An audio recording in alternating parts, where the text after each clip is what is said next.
Hey guys, welcome back to another episode of I Am Legion for Dying Light 1 and 2. My name is Jason, the creator of the mod, and I wanted to record another updated video to summarize how to use the mod config, some of the latest features. So 1.4 Bravo just released, so that I just uploaded that. That's fresh off the assembly line, and there's a lot of updates with this latest version that are exclusive to the mod config, but have lasting effects down into the gameplay. And so I wanted to do this updated video. This has been overdue, with the last video being 1.2. The difference with this video is that previously I went through every single section inside the mod config and tried to kind of quickly explain that while going up through this video. Instead of doing that approach, what I'm going to do is actually point you to a resource that I've done since then, which is the manual, along with the process to get access to the mod config and a basic summary of what this latest update brings to the mod config, and talk about some of those very specific features that were just released so that you guys are aware of what you can now do inside the mod config. And let's go ahead and get started. So here on my desktop, I've got the latest and greatest installer. So I'm going to go ahead and run 1.4b. Once that launches, if you're not familiar with this process, make sure to check out the installation guide video. You can find a link for that in the description underneath.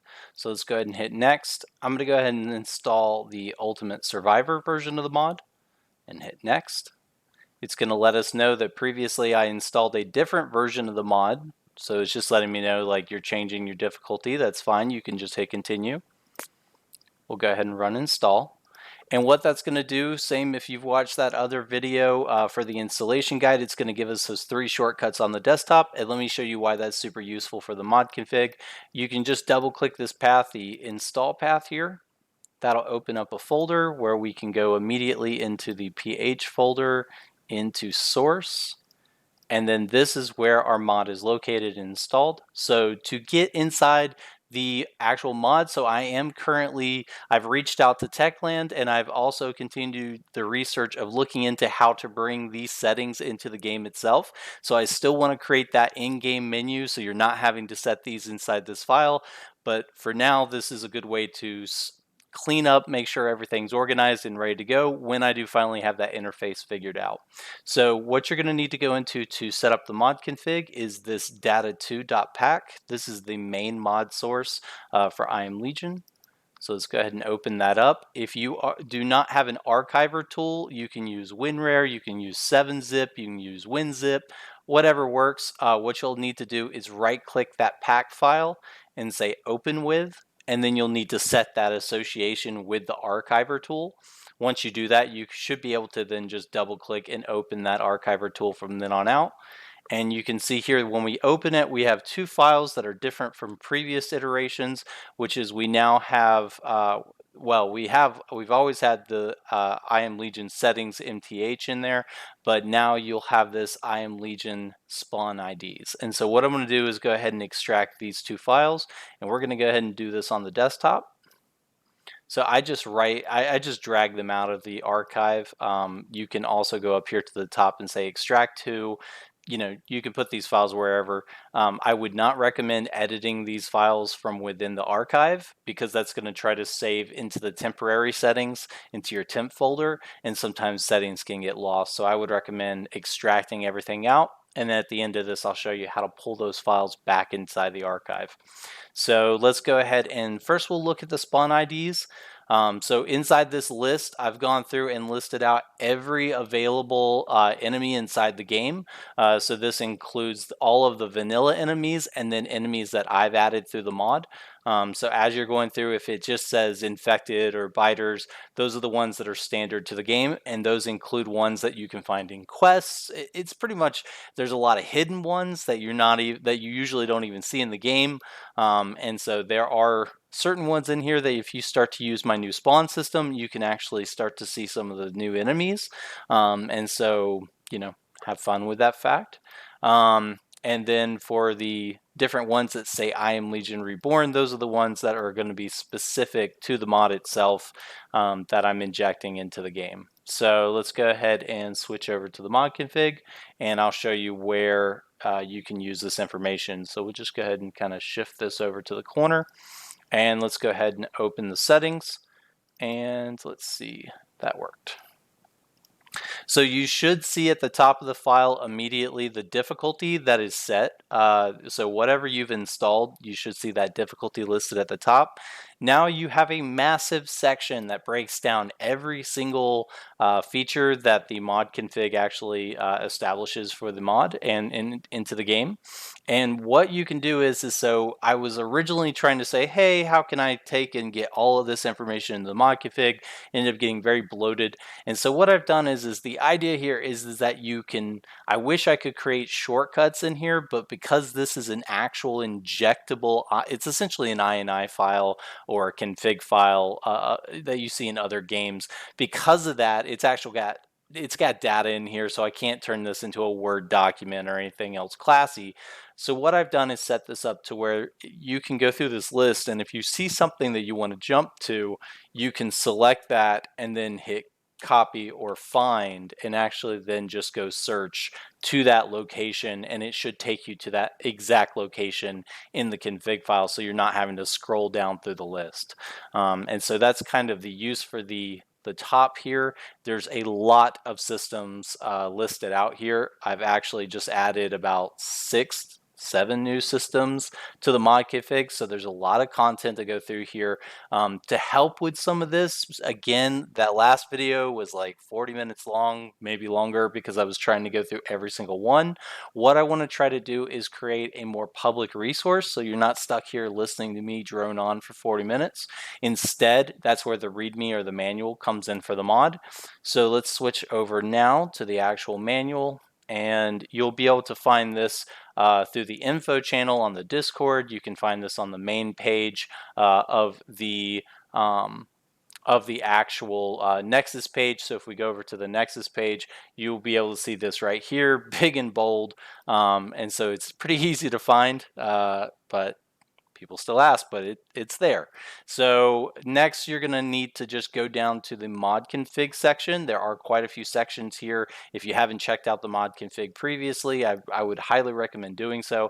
I've tried to include a ton of information in here, including going back to every major feature update for the mod, what those features brought all the way back to really the start, which for 1.0 or 0.1 wasn't that that much. There's a lot of exploration. There were very minor adjustments made, and then really the mod started kicking off with 0.4, and that's when the change logs started to get written. So if you are interested in kind of the history of the mod, I've included all of the different videos as well. And so if you've got a couple hours to burn, it's a good place to start. But what I have included in here, and this is where I want to continue to try to drive this for the community, is that new factions are coming, new content's going to continue to come, new weapons are coming, new enemies are coming, all these new systems are coming into the game, and I can continue to write or make these videos, but you guys don't want to sit there and listen to these hour-long videos of me covering everything. I'm still going to do the summaries inside the game, so you will still see update summaries, but for this type of update, I want you guys to be able to get as much information as you need. Please reach out to me if there's not enough information for a specific feature, if there's something missing from the README. It's getting pretty extensive at this point, but I do want to continue to pack as much information in here as possible so that you guys can find the information that you are looking for. So that being said, let's go back up to the mod config. And you can see here between the actual mod config itself inside the file, there is actually a pairing here where you can see the exact same format. And so you can go through each one and actually read what that section does and kind of break down, what your options are inside that section. That may help give some context when you're editing the different values inside the mod config. I have tried to go through and add some basic descriptors to certain sections where I felt like it needs a little bit more context, but it ends up, getting a little bit more bloated because you end up with these comments everywhere and people are saying, well, hang on, what do I actually need to edit? It's not super user friendly, but hopefully here in the future, once the interface is designed, it'll be easier to put this on a slider, to put this into entry, so that this is as straightforward as you can make it. So where to start here? So let's go through the update. Basically, everything has been moved. So if you have an older config, I apologize, your older config needs to be updated to this version. So you may need to start over and do a line compare to make sure that you're getting all of the new content. But essentially, the idea here is that I wanted to clean up everything to kind of group it by whether it was a game mechanic, whether it was part of the inventory and the economy, whether it was part of the combat and the AI systems, whether it was a user interface and specific options related to those, and then environmental factors along with game adjustments. So I do have a very, very minimal cheat section. A lot of that code's outdated and doesn't work anymore, but essentially this entire mod config, this latest update has made it to where you can cheat, you can add more, crazy things like physics. If you want to go and, blast enemies off into the distance, you can do all of that within the mod config now. And so it's up to you to kind of determine how you want to set things up inside this config. But essentially, the gameplay mechanics have stayed largely the same as they were. I've tried to leave these alone. For the difficulty settings, this is a new section where I now have several of the damage resistances and vulnerabilities, along with settings that are specific to single player and then ones that go into the co-op. So if you're playing with your friends and you want to be able to set some of these additional variables, you have those here. Along with damage modifiers. So if you want to set overall damages, those are there. The spawn density stayed the same. The experience has stayed the same. If you want more of a breakdown, you do want to hear my lovely voice actually explain a lot of these things, you can jump over to the 1.2 version of this video where I actually go section by section. That's not super outdated data or information. There's a lot of that pertains to what's in here. It's just certain things have changed over time. Let's see, another new section that some of you may be familiar with and where it comes into handy with having these IDs is the new spawn logic. So to answer your question for anybody that's wondering like, hey, is the chase system broken? No, there's a new chase system, which is basically a tier system, which you now have a weak screamer and a child screamer that now is added to the world along with the regular screamer. They bring in enemies onto the map, so they'll actually cause enemies to spawn and come after the player. Actually, a lot better than the vanilla chase system at this point, in my opinion. And so they'll start kind of a mini chase without it actually being a true chase. And then what has a chance of spawning is the new GRE Corruptor at night, and they actually initiate full chase. So if those show up, and they will attack you and actually charge you and swipe and pounce and all the things that are super creepy to their type, they'll chase you down and try to slaughter you as well. But they will also initiate the chase. So if you spot one of them walking towards you, run. So in here for each one of these, so for the screamer, for example, so if a screamer screams, this is where you have the option to go in here and say that you want to essentially force the target. So I'll break this down really quickly. Essentially, this makes it to where all the enemies that are spawned hyper focus the player. They have kind of this global like awareness systems, wall hack system for the AI where it can essentially see the player at all times, regardless of whether its sensors actually see the player. So if you want to turn that on and basically make the whole map target you, you can set this value to true. If you don't want that, you can set it to false, and they'll go to the last known position where you made the noise or where they screamed. You also have the ability to set a chance to spawn. So for this use case, a chase doesn't start. So therefore you could say like maybe you're on an area of the map where they have less reinforcements. Kind of depends on what kind of role-playing elements you want to pull into it. For now, it's very likely to spawn, and it has an initial delay of 2 seconds. So it's very quick, and there is no cooldown on it. So for this next part, this is where it comes in handy with these IDs. Essentially what I've set up is 10 pools for each one of these custom spawn systems. What you can do is go into this list of different enemies and essentially just plug their names into one of these spawn type values. So like I said, you have 10 of these. Feel free to mix and match or pick any number of combinations that you want. You can also pick humans. So if you go to the bottom of the list here, there are also humans on the list. So say, for example, you wanted to make it to where every time you know, a screamer screams, it actually brought in a mix of bandits and, you know, peacekeepers and biters. You could do all of this right here.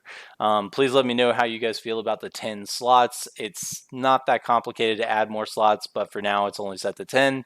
And I've found that with the kind of mix and match here, so where this min and max comes in, if you set 0, there's a chance for this type to not spawn at all. But the problem is that this is kind of a lump sum pool where it's going through this entire list and saying yes, no, yes, no, yes, no to each one of these. And so I haven't figured out a way yet to create a system to where it basically says pick 1, pick 2, pick 3 of these and only spawn those. It's more of it will spawn pretty much everything on this list. And so that's where setting things to 0 or 1 low numbers actually comes in handy, because now when you have these biters come together, or not biters, I apologize, the screamers come together, it won't start a chase, but what it will do is it'll actually allow more screamers to show up. And now when they actually continue to scream, it continues to spawn enemies. So you have like 3 screamers start screaming at you and the map will rapidly populate towards your location. And like I said, with this player set to target is true, it's pretty much worse than the vanilla chase system at this point. So make sure to check that out if you want to continue to play with the different IDs. Have fun. These change with each version of the mod, so each version has its own level of different IDs that are set here to try to increase difficulty. Feel free to modify those as you see fit. So for this next one, this is what happens when an actual chase starts. So that GRE anomaly comes out, he screams, he starts a chase. There is a chance that all of these creatures will spawn, or enemies will spawn at that time. So when he first initiates that chase, all of these have a chance of spawning and they are all set to follow and chase you. So just want to hype up that energy when you first start that chase. It's pretty fun. Next, we have a new system called Day Hunters. So this is a random system that basically says if you want to randomly spawn enemies based on if you're running. So as you're running around the map, you're making noise, you're, you know, heavy footsteps as you're running. If you wanted to set this up to where, you know, it randomly spawns enemies to make the map more interesting, more diverse, more randomized. I've actually been having a ton of fun with this system because it does actually make the map so random now. As far it feels very dynamic as far as the enemies in certain areas. But the most common one is that people have been saying like, hey, why did this enemy Volatile show up during the day? Is that supposed to happen? The answer is yes, it is supposed to happen. Based on the level of difficulty, you're more likely to see this enemy spawn. The idea is that you have these heavily mud-covered volatiles that are able to come out during the day, and they're stalking the player at any given time. So as you're going through, you have a chance for these guys to spawn in and attack the player. It's a lot of fun. I actually really enjoy this. If you don't, I've got this set to where basically it doesn't force target the player. So the idea here is that if you're always running and you keep moving from location to location, they won't be able to actually catch up. But what will happen is they'll populate up on the rooftops and then start to spread out. And so you will start to kind of cause more population denseness as you're running around the map, which is fun. And you have more chances of causing, you know, different types of interactions between human groups and these enemies as you're running. But for example, if you don't want the day stalker, that's not a problem. All you need to do is go in here and set this to biter, you know, or anything else, volatile, whatever you choose from the list. You don't have to have those volatiles show up. I really enjoy them. A lot of people have been like, holy shit, what the hell is this? I love that. I want to continue to get you guys new content that makes you challenged inside the game. And daytime is a little bit too boring in my opinion. And so still trying to mix that up with new factions, more content coming soon. And so looking forward to that. Next is the Night Hunter system. It's the same thing as the Day Hunter system, except basically obviously this happens at night. And as you're running across rooftops, you have the chance of spawning in these enemies and them coming to check out the location that you were just in. So if you're continuing to run, you keep moving, this shouldn't be a big factor unless you set this to true. Otherwise, you just keep moving, you should be fine. All right, picking things back up. The dynamic system hasn't changed. That's basically dynamically spawning random enemies around the map. You can set min and maxes and amounts on there as well. The chase system hasn't changed either. The survivor sense, I've tried to clean up some of this and add a little bit more detail. The inventory and economy system is pretty much new. So I did reactivate the inventory system. So the inventory system is back up and working. I've re-enabled this. And what I've done is also just globally increased a lot of these numbers across the board so that we now have more slots available for the new custom content. I know a lot of people have had issues where they've essentially just run out of slots. I understand. Still trying to understand a good balance. Please keep me in the loop of how this is going because a lot of these upcoming features, such as the survivor options, the thirst, the hunger, those are all going to require food, water, all those things.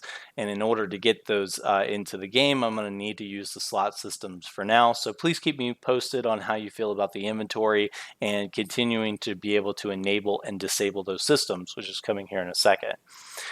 Storage is also included in that. I've upped the standard storage by 50, and so you can actually get quite a lot of items inside your stash at this point. The equipment, consumables, ammo have gone up from 25 to 100, so you can actually put quite a lot of stuff in your stash now. So that should help with a lot of the custom items as well. There's a new system here for the economy. So basically there's a global value that's being set for all the prices. I've added a multiplier to that system, or I've created a new system rather. I apologize. There's not a global version for all the prices. There's actually a global modifier for selling the items, if that makes sense. Technically, these are the same thing. The difference is that I found I wasn't able to really go in here and create new item or create new categories. So I wanted some of my own categories here and to continue to modify these values. So I went in and actually created my own categories and set this up to where you can now modify the overall prices of objects, which this is great because the default is 10. So for example, if you want to go in here and make all the items cost, 2 times as much, all you have to do is go and set 20 on all these different items and your items will have more worth. Same for the trading system. Essentially, I've tried to modify this for each version of the mod, each difficulty. I've given a perk or a bonus for playing on the ultimate tier, which also translates over to the insanity tier. So if you do play on those 2 tiers, you have a couple of things. You have, for example, all enemies drop their weapons, and then you also have better sell prices, higher chance to find loot, that kind of thing. Down to the loot system, there's now a global system for the loot system, which allows you to basically go in here and if you want to double down on the amount of loot that you could find in the world, not a problem. You can go in here and just increase the amount of loot that you find in the world. Here's the amount of loot items that can be found in a single pool. So if that makes sense, you have like, for example, you find like a chest or a crate, and in the code it says only 1 item can spawn at that location. Well, you can go in here and say set 1 to actually like 3, and so at that location more items will begin to spawn down to those specific locations, and then you can go in here and actually set the amounts that are received by looting that object. So this part is specific to the amount of items that spawn at that location. These are specific to the amount of items that you can get by actually looting that object. And I've also gone through and added specific ones like cash, so you can go in there and set more cash items. If you want more cash items, you can go in here and set more valuables. If you want more items dropped by enemies, you can set that. This is another requested feature. Someone shouted out on the Nexus the other day, so I thought I would support. Everybody is always talking about the trophy grind. I get it. I don't love that feature of the game. I'm still looking at a couple of different options for the economy and how to change that weapon upgrade system to where it's a little less grindy. But in the meantime, you can go in here and just simply increase the number of trophies that can be found inside the world, stack those up a lot faster.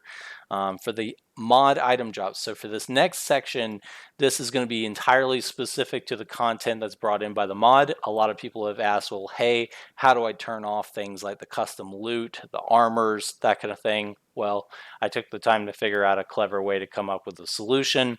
Don't know if I love it yet, but this was the solution I came up with for now. Basically, if you want to disable certain features of the mod so you don't like the custom content that's coming in, you can go in here and just set these to 0. And I apologize, don't set that, set the after the equals. You can go in here and set each one of these things, like for example, the alcohol, the camouflage system, you can set that to 0. The outfit system, you can actually reduce the number of armors that can be found. So for example, for anyone that you have the potential of finding up to 3 of those, you can set those to like 1 and 1. So that will drastically cut the number. You can also say for a minimum amount being 1, you can say 0. And so that gives more of a chance that you're less likely to find that object inside the world. You can also just completely turn it off by setting everything to 0. Please keep me posted on how you like that feature. I want to continue to try to support you guys in your play style. Obviously, I don't want there to be bloat. I want you guys to enjoy the new items that are getting in, and the best way to do that is to just simply give feedback. For this next section, we have the weapon system. I've tried to go through and add several new descriptors inside of here, so this is a little bit more cleaned up. Along with that, I've also added the arrow and bolt system, which allows you to change how much probability of picking up arrows and bolts. Along with one that doesn't actually exist, I created a new system for picking up the special bolts, so you should be able to actually find special arrows and special bolts at a slight percentage as you fire them now. That doesn't apply to certain elemental ones because they explode on contact. Weapon durability, I've also added the ability to set this by color. So if you want to go in there and say for all white items, I actually want to make that, have less durability. And then for all green items, I actually want to double their durability. You can very simply go in there and double those numbers or reduce those numbers however you see fit. I've also added a weapons physics section, which also allows you to go in here and set specific modifiers to the physics. On weapon strikes, I actually was playing a little bit earlier, and I really like the changes here with, like, for example, the hammer and the mace, allowing you to like really strike the enemies to the ground on a single large swing and that kind of thing. If you don't like those settings, the default is 1.0. Change to your content. Please give feedback. Let me know if you don't like those changes to the physics. But I also did things like reduce the physics impact for things like machetes. So that way it kind of swings through a little bit more. It'll still lop off arms and stuff, but it's less likely to cause them to engage in their little animations and some of the ragdoll physics necessarily. For the bounce system, I did make an update where I went through and changed some of these to where some use the new bounce system and some do not. If you do not want the bounce system, you need to set these to 33. If you want to enable it, you set it to 3. But essentially, I've changed it to where the hammers, the sticks, and the maces can actually bounce. The rest of the weapons do not. And I actually was really enjoying some of the gameplay earlier with that setting. Down, the damage system hasn't updated since the last couple of updates. Enemy health systems have stayed the same. Difficulties with the tiers. The AI behavior and all the movement, this is where you set whether or not you want walkers and runners. And so if you want, for example, all walkers, you can go in here and just set all of these to walker instead of runner. If you don't want any of them to climb, you can go in here and basically just change all of these to biters, not biters fresh. And the same is true of the goon. If you want the goon to actually just walk, you can go over here and grab that value, which is just M goon instead of M goon runner. And then for the weapon drop system, so again, for ultimate, it is enabled so that you can actually have weapon drops for all enemies in the world. If you want to disable this, you can go and set this to 0. And if you're playing any other difficulty, you can always set this to 1, and it will cause that to happen. Apparently, the global everyone values are not working as well anymore, so you can use the factions themselves and go and turn that on for each faction. Fall height should be the same. Interface options and the new lockpick system should be the same. For the higher level difficulties where you're having to run more, I have tried to reduce the amount of break time and then also the requirement levels for breaking the locks. So hopefully that helps you guys when trying to very rapidly translate across the playfield and you got enemies swarming you from all directions. And then the weather system has largely gone unchanged. The cheat system is still not really working. The stamina system has changed to where I can't really do any form of injection with stamina. I actually thought I found a new way to do it today, and I tried to do that, and it didn't work because I can't do it for whatever reason. It basically just causes everything to error out. And then ghost mode may work, may not work. I think someone reported the other day that it was not working. After you have everything set inside the config, and again, I apologize for the rush here, just trying to very quickly cover the new content and skip over some of the stuff that's been in the mod for a while. If you head over to the mod config manual, and just the manual in general, sorry, you can actually find a breakdown of each one of these sections and more information. And again, if you have specific sections that you would like more detail, you can view the 1.2 video as well to get more information specific to those sections. Once you have everything set up, you just need to save that config. So we hit save here, and then we're going to go back to our desktop. You probably don't need to drag back in your spawn IDs, but you do need to drag back in your settings. So if you're using an archiver tool like WinRare, you can just drag that back in and say yes, and it will add that file back. You can always check your timestamp to make sure that it got the latest version. And also, just as a side note for the Discord community, if you're not a member of the community, please make sure to join the Discord community. We have a very large number of members at this point, great community, and a lot of people helping everybody out. I really appreciate the Discord community. Thank you guys so much for your support, and big shout out to my Patreon supporters. As always, thank you guys so much for your ongoing support. One thing to mention here with the mod config is that I also have a channel in here for the actual config share for Dying Light 2, and you can actually go in here and create a new post and actually share the config that you've set up. So say, for example, you have some really interesting settings with the new physics, you have some interesting settings with the lock picking. If you want to share that with the community, that would be awesome. And I will let you know that basically all difficulty for the most part is now coming from the mod config. So for the example with like casual, survivor, ultimate, insanity, most of that is driven by the mod config at this point. So you could create your own difficulties in the mod at this point using this mod config. So if you have something fun, you've created a new version of the mod that you enjoy, make sure to share, and I look forward to hearing your guys' feedback. All right, guys, thank you guys so much for your time. I appreciate it, and I'm looking forward to hearing from you guys, your feedback for 1.4 Bravo. Stay tuned for more updates. I've got more content coming for this month to finish out the roadmap for this month. Stay tuned. Thank you guys again, and I look forward to talking to you next time. Happy gaming.